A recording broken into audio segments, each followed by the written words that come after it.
Hello, my name is Vanessa Aguirre. I am a current freshman at HRGV, and this is me talking about my experience while taking Rhetoric and Composition 2. I took Rhetoric and Composition 1 during the fall of 2021, and now I am currently taking Rhetoric and Composition 2 during the spring of 2022. Okay, for my rhetorical choices, the question is, how are the final drafts that you have included in your portfolio rhetorically appropriate? The final drafts of my portfolio are the reflection of hard work that I have put into months. After a lot of drafts and a lot of thoughts that I have put into, I am glad that it finally came to an end. Rhetoric is not only used in text, but in media as well. And there are many different factors that go into composition and rhetoric to make it effective.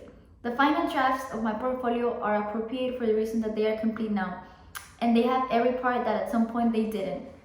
What I mean by this is that during the process of making all these portfolios, all these drafts and all these projects, I put in a lot of work into it. It was a lot of drafts, a lot of revisions, a lot of things that I had to take out, a lot of things that I had to put in. But now that every single draft is complete and my portfolio is complete as well, and that's what makes it appropriate and complete. How is the multimodality of my research proposal included to a specific purpose, audience, and form? The multimodality of my research proposal is included to a specific audience in the way that it encourages people, or in this case, a specific audience, to understand better the purpose of my research proposal. It promotes more interactivity and portrays information in multiple ways. What choices did I make in my research paper that reflect my knowledge of my purpose, audience, and form?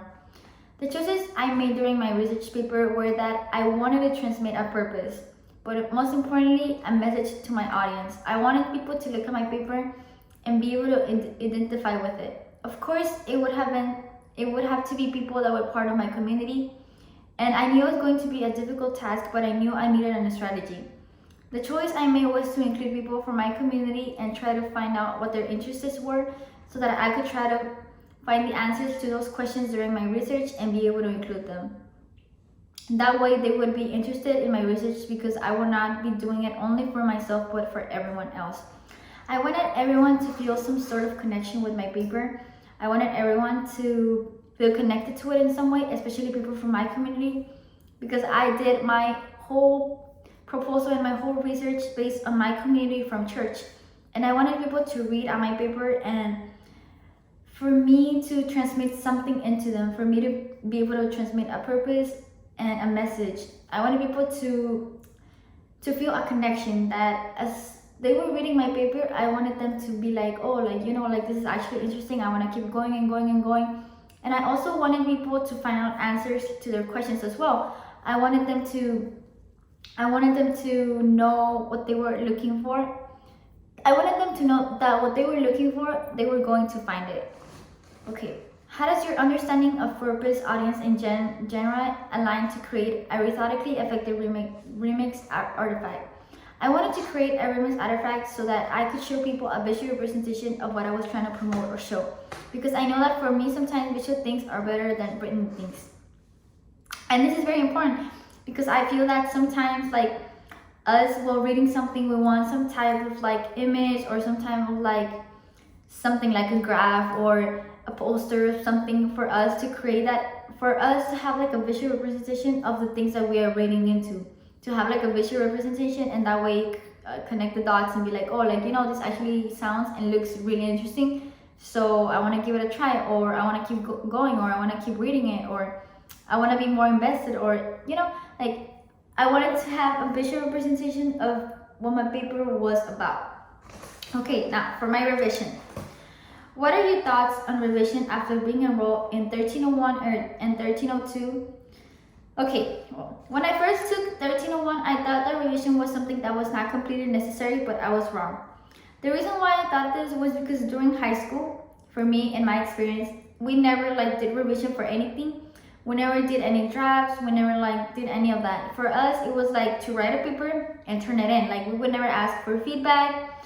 We would never ask for revision. We would never ask for a second opinion.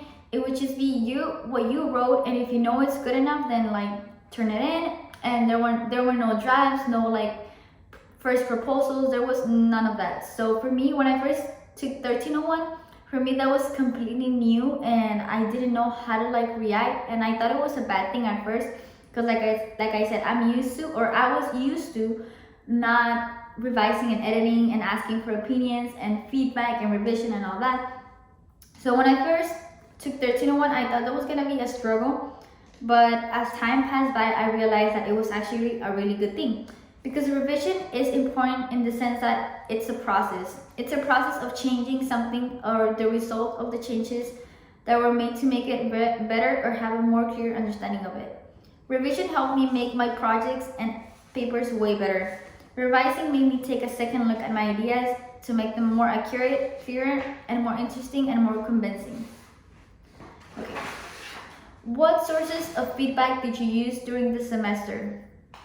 The sources of feedback that I used during the semester were the people from my community that I was writing about. My friends that were also taking Rhetoric and Composition, and my classmates from my same class. Something I really liked and enjoyed while taking Rhetoric and Composition too was that we would work in groups. We would sit together in groups and we could ask each other for opinion, and we were all in the same boat. So I knew that people were not gonna judge me if I had a question. I know people would try to like encourage me and help me along the way, because I knew that they might have the same questions as me. So I really like that. How did you use the feedback from your sources to make changes in your drafts? First of all, it was important for me to be able to understand what feedback actually meant. Feedback for me is important information that can and will be used to make important decisions. At first, I thought that feedback was not really important because I did not want to expose my ideas out there for people to see them or read them, because I was scared people might judge me or judge my ideas. But then I realized that getting a second opinion was not that bad, and in fact it would help me a lot.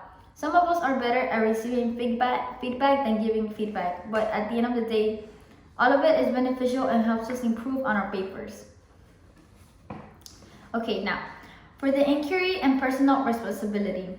How did your positionality influence your inquiry research questions? My research was about my community at church. To be more specific, I decided to do it based on my community for the youth, because I wanted to know or explore a little bit more further. And when my professor explained what the whole project was going to be about, I thought, it would be perfect. This is a perfect opportunity for me to find out more about it.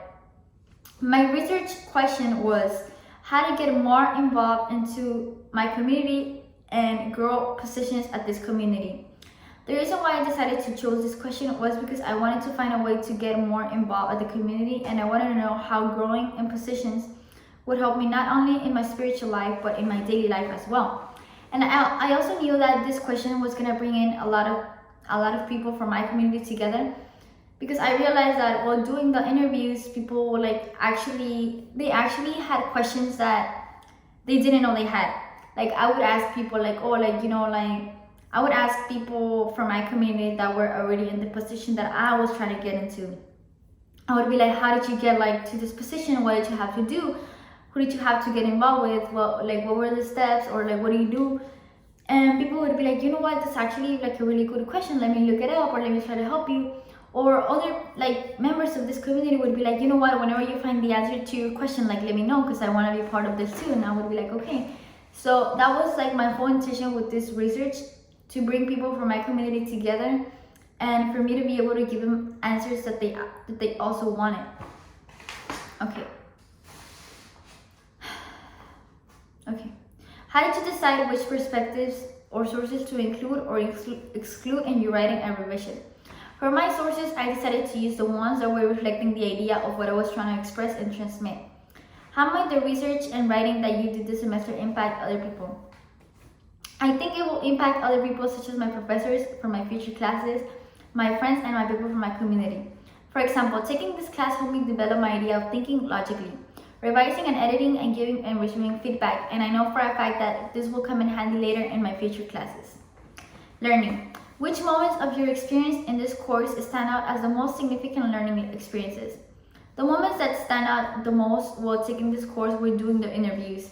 I feel that during this whole experience, I got a lot of good things from it, and I was able to connect more with my community and be more invested in this whole project. What would you continue to think about as you conclude your first year writing experience? I will take this whole experience year with me and carry it for the rest of my college years. In conclusion, I really liked taking this class.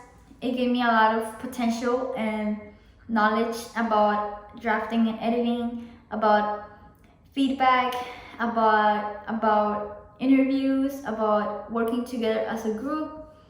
I really enjoyed taking Rhetoric and Composition 2 as well as I did while taking Rhetoric and Composition 1.